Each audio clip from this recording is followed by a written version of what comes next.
20 years, from the time I had difficulties, I did my very, very best to repair my reputation. I was arrested in Zimbabwe for overstaying my visa. The next day, I was never arrested for indecent materials, or as the press likes to say, pornography.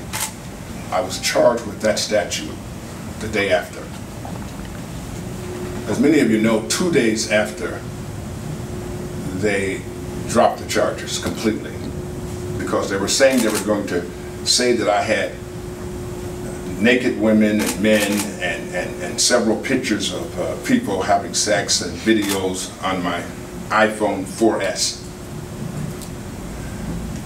I said to my lawyer, who was sitting with me at the time, I said, well, that's not going to go anywhere, because in order for them to write that story or show that story, the press in America is going to have to verify the story. They're going to have to see pictures. They're going to have to see videos. As it turns out, I was wrong. Not one news agency in America verified the story. Not one. It was a total reckless disregard for the truth. They never existed. You can't verify what doesn't exist. There were never one video, one picture on the cell phone that they took from me. Not one. How do you go with a story about me and nude pictures and blast it all over the world, and my children have to go through that? Nobody talked to me. I was incognito. I had been in the hospital. They had held me for 5 days.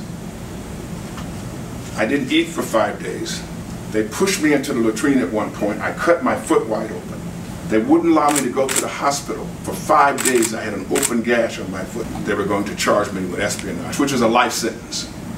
There was a conspiracy to keep me in Zimbabwe, orchestrated partly from Chicago and orchestrated from Zimbabwe, to keep me there so I wouldn't talk about the things I'm going to be talking about with federal authorities. But what's even more amazing to me is that not one newspaper organization anywhere in the world covered the story. No one saw the irony of my son being shot and me being the former leading advocate against guns. It was like the press didn't care. Now, it begs the question, if my son would have been arrested for bank robbery, or if my son would have been arrested for a sex crime, or would have been arrested for having crack cocaine in his trunk, would the press have missed that? If it's not negative about Mel Reynolds, it appears that it's not worth reporting, even if his son gets shot. My child was shot.